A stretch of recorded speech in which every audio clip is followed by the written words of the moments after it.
السلام علیکم۔ آج جمعہ ہے، اکتوبر کی 22 تاریخ۔ پاکستان میں اس شام کے 7، بھارت میں 7:30، اور یہاں ہمارے اسٹوڈیوز کی گھڑیوں میں صبح کے 10 بج رہے ہیں۔ وائس آف امریکہ واشنگٹن کی اردو سروس سے میں ہوں خالد حمید، خبروں کے ایک بلیٹن کے ساتھ۔ پاکستان نے افغانستان کے ساتھ سرحدی نقل و حرکت کو آسان بنانے کے لیے افغان حکام کی درخواست پر آمد و رفت کے لیے گیٹ پاس کی شرط ختم کر دی ہے۔ پاکستان آنے والے افغان شہریوں کے لیے کورونا PCR ٹیسٹ کی شرط بھی ختم کر دی گئی ہے، اور اس کے ساتھ میڈیکل ایمرجنسی پر ویزا آن ارائیول دینے کا بھی اعلان کیا گیا ہے۔ افغان سرحد پر پیدل آمد و رفت کا دورانیہ 8 سے 12 گھنٹے کر دیا گیا ہے، جبکہ تاجروں کے ٹرکوں کی آسانی کے لیے 24 گھنٹے نقل و حمل جاری رہے گی۔ پاکستان نے آن لائن ویزا پر نادرا کے سروس چارجز 31 دسمبر تک ختم کر دیے ہیں، جبکہ افغانستان سے سبزیاں اور پھل ڈیوٹی فری کرنے کا فیصلہ کیا گیا ہے۔ پاکستان نے مذکورہ فیصلوں کا اعلان وزیر خارجہ شاہ محمود قریشی کے دورہ کابل کے بعد کیا ہے۔ افغانستان میں طالبان حکومت بننے کے بعد ان کا یہ پہلا دورہ تھا۔ وزیر خارجہ شاہ محمود قریشی کا کہنا ہے کہ طالبان کو تسلیم کرنے سے متعلق بین الاقوامی برادری کے تحفظات سے آگاہ ہیں، اور طالبان کو بتا دیا ہے کہ انہیں افغانستان میں جامع حکومت کے قیام، خواتین کے حقوق کی فراہمی اور بچیوں کی تعلیم سمیت دہشت گردوں کے لیے نو سیف ہیونز جیسے اقدامات کرنے ہوں گے۔ ان کے بقول طالبان اگر مذکورہ اقدامات کریں گے تو دنیا انہیں تسلیم کرے گی۔ پاکستان کا اکیلے انہیں تسلیم کرنا افغانستان کے لیے فائدہ مند نہیں ہوگا۔ کابل کے ایک روزہ دورے سے واپسی پر ایک نیوز کانفرنس میں شاہ محمود قریشی نے کہا کہ افغان طالبان سے سیکیورٹی ایشوز پر بات ہوئی ہے، جبکہ افغان قیادت نے پاکستان کو یقین دہانی کرائی ہے کہ افغان سرزمین پاکستان کے خلاف استعمال نہیں ہوگی۔ وزیر خارجہ شاہ محمود قریشی نے بھارت کی طرف سے افغانستان پر بلائی جانے والی کانفرنس میں شرکت کے حوالے سے تصدیق کی کہ بھارت کا دعوت نامہ موصول ہو گیا ہے۔ ان کے بقول کشمیر کی صورتحال سب کے سامنے ہے، لیکن بھارت کی دعوت پر پاکستان نے اس کانفرنس میں شرکت کرنا ہے یا نہیں، اس بارے میں مناسب وقت پر فیصلہ کیا جائے گا۔ اقوام متحدہ کے پناہ گزینوں کا ادارہ UNHCR افغانستان کے اندر بے گھر ہونے والے افراد اور وطن واپس آنے والے ایسے افراد کا ہنگامی بنیادوں پر جائزہ لے رہا ہے جو افغانستان میں اپنی سابقہ رہائش گاہوں پر واپس جانے کے لیے تیار ہیں۔ پناہ گزینوں اور وطن واپس آنے والوں کے لیے طالبان کی وزارت کا کہنا ہے کہ وہ ان IDPs کو واپس بھیج دیں گے جو رضاکارانہ طور پر واپس جانا چاہتے ہیں۔ UNHCR کے مطابق جنوری سن 2021 سے افغانستان میں 57,000 سے زائد افغان افراد جنگ کی وجہ سے بے گھر ہو گئے ہیں۔ اقوام متحدہ کے انسانی امور کے رابطہ دفتر OCHA کا کہنا ہے کہ اقوام متحدہ کے اداروں نے اس اپیل کے جواب میں صرف 45% فنڈ وصول کیے ہیں جو سن 2021 میں افغانستان میں ضرورت مند افراد کی ہنگامی امداد کے لیے $606 ملین فراہم کرنے کے لیے کی گئی تھی۔ عطیہ دہندگان پر زور دیا گیا ہے کہ وہ رقوم کی فراہمی میں تیزی دکھائیں تاکہ بڑے پیمانے پر اموات کو اور لوگوں کی بے دخلی اور اذیتوں کو روکا جا سکے، اور اس فنڈنگ میں یہ لچک ہو کہ اسے تیزی سے بدلتے ہوئے حالات کے مطابق استعمال کیا جا سکے، اور یہ عطیات اور انسانی ضروریات کی دوسری کارروائیاں حکومت پر لگائی جانے والی پابندیوں سے باہر ہونی چاہیے۔ نیٹو کے سیکریٹری جنرل یانس اسٹالٹنبرگ نے کہا ہے کہ نیٹو اتحاد افغانستان میں اپنی موجودگی کے تجربات کا جائزہ لے گا اور ان افغان شہریوں کے انخلاء میں مدد دیتا رہے گا جنہوں نے اتحادی افواج کی مدد کی ہے۔ ان کا کہنا تھا کہ نیٹو اتحاد اور روس کے درمیان تعلقات سرد جنگ کے زمانے کے بعد اب تک کی نچلی ترین سطح پر ہیں۔ انہوں نے یہ بات جمعرات کے روز برسلز میں نیٹو اتحاد کے ملکوں کے وزرائے دفاع کے 2 روزہ اجلاس کے آغاز پر خطاب کرتے ہوئے کہی۔ نیٹو کے اتحادی ملکوں کے اجلاس میں افغانستان پر بھی بات چیت ہوگی۔ حالیہ ہفتوں کے دوران روس اور نیٹو اتحاد کے مابین تناؤ بڑھا ہے۔ ایسے میں پیر کے روز روس نے اعلان کیا کہ وہ نیٹو میں اپنا مستقل مشن بند کر رہا ہے۔ روس کا کہنا ہے کہ اس نے یہ اقدام اس مہینے کے اوائل میں اتحاد کی جانب سے 8 روسی شہریوں کو اتحاد سے نکالنے کے جواب میں کیا ہے۔ نیٹو اتحاد نے روس پر جاسوسی کا الزام لگایا تھا، جسے کریملن نے مسترد کر دیا ہے۔ اخباری نمائندوں سے باتیں کرتے ہوئے اسٹالٹنبرگ نے کہا کہ انہیں اس بات پر افسوس ہے کہ روس نے اتحاد کے ماسکو کے دفتر کو بند کرنے کا فیصلہ کیا ہے۔ انہوں نے کہا کہ نیٹو اس بات کے لیے کوشاں رہے گا کہ روس کے ساتھ تعمیری ڈائیلاگ جاری رہے۔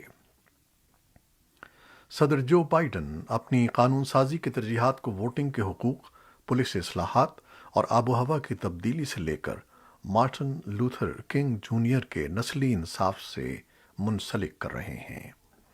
بائیڈن دارالحکومت واشنگٹن کے نیشنل مال پر شہری حقوق کے رہنما کی یادگار کے افتتاح کی 10ویں سالگرہ کے موقع پر جمعرات کے روز خطاب کر رہے تھے۔ بائیڈن نے کانگریس میں سیاسی بنیادوں پر بلوں پر پیش رفت نہ ہونے پر اپنے حامیوں کو یقین دلانے کی کوشش کی کہ وہ اپنی جدوجہد نہیں چھوڑیں گے۔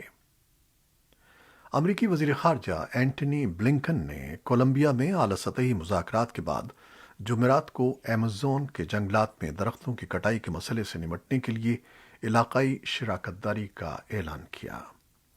بلنکن کا یہ اعلان اقوام متحدہ کی موسمیاتی تبدیلی کانفرنس سے کچھ روز پہلے ہی آیا ہے۔ کاپ 26 کے نام سے اس کانفرنس کا آغاز گلاسگو، اسکاٹ لینڈ میں ہو رہا ہے، جہاں تقریباً 100 عالمی رہنما موسمیاتی تبدیلی اور اس سے نمٹنے کے طریقوں پر تبادلہ خیال کریں گے۔ امریکی وزیر خارجہ نے ایکویڈور اور کولمبیا کا دورہ مکمل کر لیا ہے۔ اس دورے میں ترک وطن کی پالیسی اور جمہوریت کو برقرار رکھنے جیسے موضوعات زیر بحث آئے۔ منی لانڈرنگ اور دہشت گرد تنظیموں کو مالی وسائل کی روک تھام سے متعلق عالمی تنظیم financial action task force FATF نے پاکستان کو گرے لسٹ میں برقرار رکھنے کا فیصلہ کیا ہے۔ تاہم تنظیم نے یہ واضح کیا کہ پاکستان کو بلیک لسٹ میں شامل کرنے کا کوئی معاملہ زیر غور نہیں ہے۔ FATF کے پیرس میں 3 روز تک جاری رہنے والے ورچوئل اجلاس کے بعد جمعرات کو تنظیم کے صدر ڈاکٹر مارکوس پلائر نے ایک نیوز کانفرنس کے دوران کہا کہ پاکستان کو تنظیم کی اضافی نگرانی کی فہرست میں برقرار رکھا جائے گا۔ تاہم تنظیم کے سربراہ نے کہا کہ پاکستان نے مجموعی طور پر نئے لائحہ عمل پر عمل درآمد کے لیے بہترین کارکردگی کا مظاہرہ کیا ہے۔ دوسری جانب فائنینشل ایکشن ٹاسک فورس کے فیصلے پر اپنے رد عمل میں پاکستان کے وزیر توانائی حماد اظہر نے ایک ٹویٹ میں کہا ہے کہ صرف چند ممالک ایسے ہیں جو اکثریت سے اتفاق نہیں کرتے کہ پاکستان نے دہشت گردی کے لیے مالی وسائل کی روک تھام سے متعلق ایکشن پلان کے تجویز کردہ اقدامات پر عمل کر لیا ہے۔ لیکن حماد اظہر نے واضح کیا کہ مشکلات کے باوجود پاکستان FATF میں مطلوبہ اتفاق رائے کو حاصل کر لے گا اور ان کے بقول پاکستان کے تکنیکی موقف کو بھی جلد تسلیم کر لیا جائے گا۔